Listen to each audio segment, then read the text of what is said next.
warahmatullahi wabarakatuh. Hari ini kita akan belajar tentang dua hal. Yang pertama adalah prisma flow diagram dan yang kedua adalah predatory journal.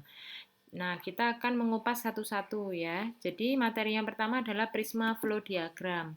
Prisma flow diagram itu adalah merupakan akronim atau singkatan ya dari Preferred Reporting Item for Systematic Review and Meta-Analysis. Jadi, prisma ini wajib ada pada penelitian systematic review atau penelitian yang paling bagus menurut piramida penelitian atau level of evidence. Nah, kita langsung aja karena ini praktikum ya. Jadi kita langsung aja mengetahui seperti apa sih bentuk prisma diagram. Jadi di modul kalian itu sudah ada ya, prisma flow diagram ini saya ambil tahun 2019 ya. Jadi di sini itu ini sudah saya contohkan ya. Prisma flow diagram itu harus ada identifikasi, screening, eligibility, dan include. Jadi kita mulai dari identifikasi. Di sini kalian wajib untuk mengetahui database jurnal apa sih yang mau kalian pakai. Kalau yang saya contohkan ada dua, yakni Science Direct dan PubMed. Nah, saya sudah bikin PICO nih. Jadi PICO saya adalah Adult Patient and Pain Assessment and Pain Decrease. Jadi saya dapatkan 2047. Lalu untuk di PubMed itu 203. Setelah itu saya lihat nih, saya duplikasi. Jadi yang ada di Science Direct saya terus ada di PubMed ya artikelnya. Jadi ada di keduanya saya ambil cuman salah satu ya. Itu namanya duplikasi. Akhirnya cuman ada 2200. Setelah itu saya lihat ini ya. Jadi dari Pico dengan judul yang tadi artikelnya udah masuk tadi itu saya cek, jadi Pico dan judulnya sama apa enggak. Nah, setelah saya screening seperti itu, akhirnya diketahui bahwa jumlahnya hanya ada 602 yang sesuai dengan Pico saya. Jadi yang exclude ada 1600-an. Setelah itu saya cek lagi, saya maunya nih di deskripsi saya itu adalah free ya, jadi nggak berbayar artikelnya. Akhirnya cuma dapat 49 yang free. Jadi ada sekitar 500-an artikel yang dia itu berbayar, yang tidak saya gunakan untuk skripsi saya. Lalu di sini saya turun lagi ya, jadi saya cuma ambil penelitian kuantitatif. Nah, di sini kalian bisa mengganti desain penelitian lain. Seandainya kalian maunya randomized control trial atau terapi, atau kalian mau artikel yang masuk untuk skripsi kalian itu adalah artikel yang desainnya itu ya, sumber pustakanya itu ya, artikel dengan desain case control atau cohort. Jadi bisa kalian rubah. Lalu untuk di sini, ternyata setelah saya rubah desain penelitiannya, itu yang masuk ke dalam skripsi saya itu sumber pustakanya atau tinjauan pustakanya itu cuma ada 14 artikel. Jadi ini nanti yang akan masuk ke skripsi saya. Sebenarnya ini bisa dirubah-rubah ya. Yang penting harus ada identifikasi, screening, eligibility, dan include. Dirubah dalam artian adalah seandainya di sini kalian mau merubah dengan tahun. Jadi saya inginnya artikel yang masuk untuk penunjang di skripsi saya itu 5 tahun terakhir, jadi 2015 sampai 2020. Nah, bisa dimasukkan ke sini. Terus saya maunya free full text. Lalu desain penelitiannya yang nanti jadi tinjauan pustaka di skripsi saya itu maunya desain penelitian terapi atau diagnosis. Nah, itu bisa diganti. Lalu di sini baru nanti sudah terkumpul ya jumlah artikel yang nanti masuk atau mensupport skripsi yang akan kalian buat di semester 7. Ya, jadi seperti itu ya. Jadi susunannya tetap seperti ini, tapi bisa dirubah per kotaknya ini. Mau dari tahun, mau dari free full text, atau mungkin kalian maunya itu desain penelitiannya apa, itu bisa dirubah. Yang penting keempatnya ini harus selalu ada. Itu ya. Lalu di modul itu juga ada contohnya, ini sudah ada juga ya. Jadi ini literaturnya atau database jurnalnya itu dia memakai banyak, jadi ada Medline, ada eForm Complete, ada akademik, terus ada Elsevier atau Scopus, ada Emerald, jadi dia database jurnalnya itu banyak. Lalu hasil pencariannya segini, nanti disaring berdasarkan judul, abstrak, dan keyword atau PICO-nya itu. Nah, yang didapatkan adalah 271, jadi yang nggak diproses atau exclude segini ya.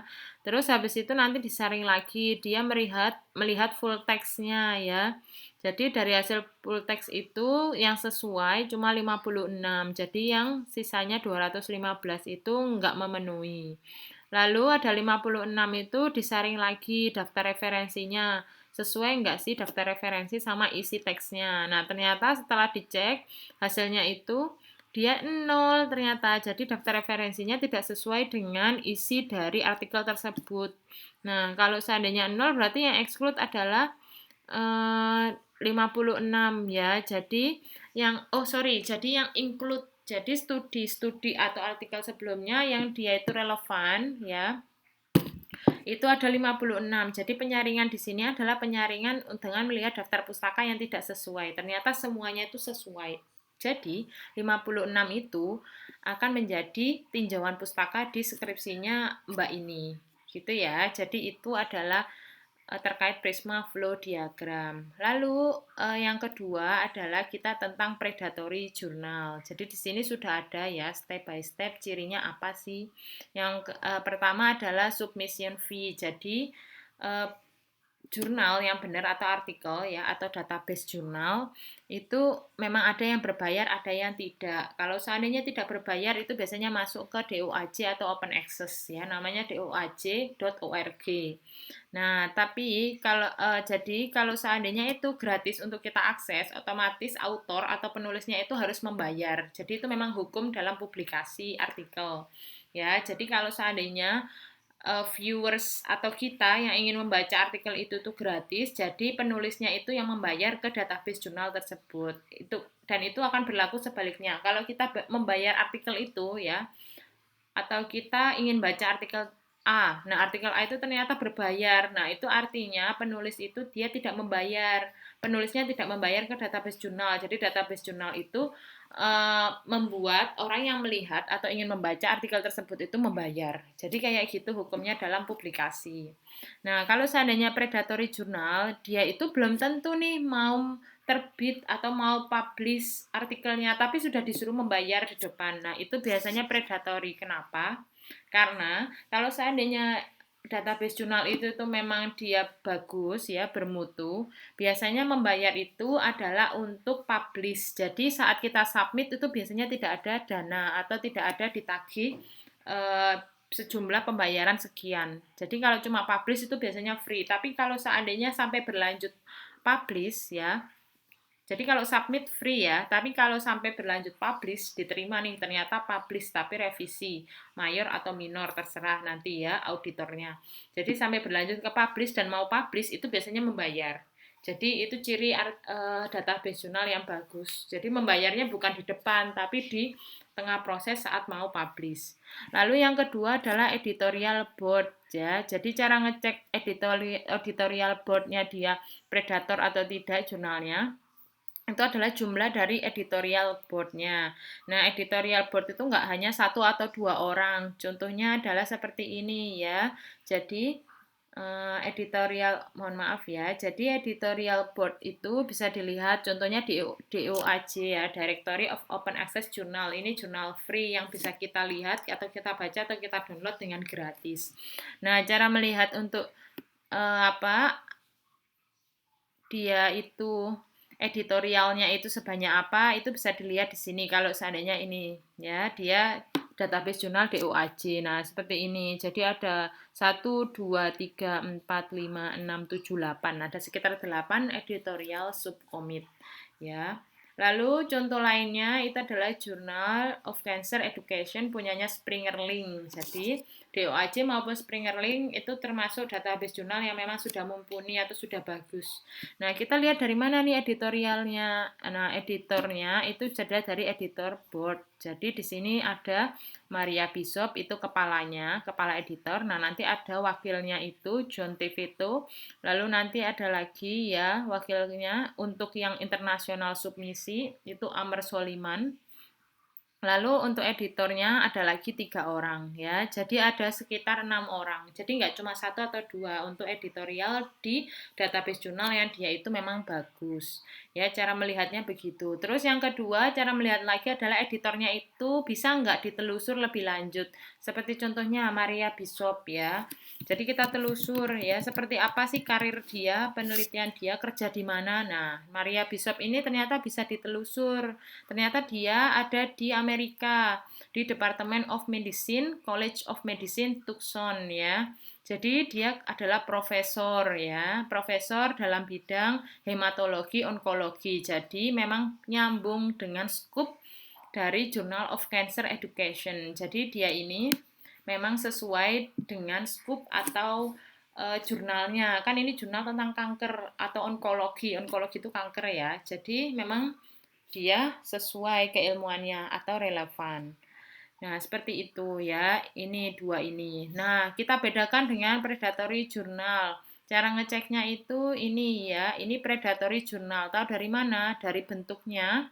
Ya, kita melihat saja bentuknya dia ya. Kalau seandainya Journal of Cancer Education itu kayak gini bentuknya ya. Jadi memang tertata, ilmiah sekali ya dan sangat informatif ya. Semuanya sudah ada. Ini jurnal Q2 atau jurnal tinggi di internasional. Sekarang kita lihat dari sini. Nah, ini seperti ini. Jadi seperti memang dicurigai dia ngomongnya open access tapi di sini pay online. Jadi tetap bayar ya, bayarnya online. Jadi kita nggak tahu nih bayarnya dia itu pas submit atau pas publish. Nah, kayak gini perlu untuk di kita hati-hati untuk kita hati-hati dalam mengupload atau membaca artikel yang ada di jurnal ini. Jadi cara membedakannya seperti itu. Lalu yang kedua ya, cara membedakannya selain dari situ adalah lewat nama jurnal. Biasanya jurnal kalau namanya International Journal of atau National Journal of, lalu editorial board-nya tadi, editorialnya nggak mencerminkan nama jurnalnya, itu biasanya harus kita waspada. Ya, jadi kalau seandainya database jurnal itu jarang ada yang pakai International Journal of atau National Journal of. Biasanya seperti PubMed ya langsung. Terus seperti Springer Link. Lalu yang ketiga seperti tadi doaj.org atau Journal of Cancer Education. Ya, jadi dia langsung menggunakan nama jurnal, nggak pakai International Journal of PubMed. National Journal of Science Direct, enggak. Jadi enggak kayak gitu. Ya, kalau kayak gini itu kita harus waspada. Lalu ada tipe-tipe. Jadi kalau dia jurnal atau database jurnal yang bagus, biasanya tipe itu minimal sekali karena ada yang namanya revisi ya. Kalau kita mau publish skripsi kita di Science Direct seandainya ya, kita mau publish nih skripsi kita. Nah, di Science Direct itu nanti biasanya ada proses review kalau seandainya diterima. Jadi prosesnya itu kalau mau publish adalah pertama kita submit, biasanya free kalau dia database jurnal yang bagus.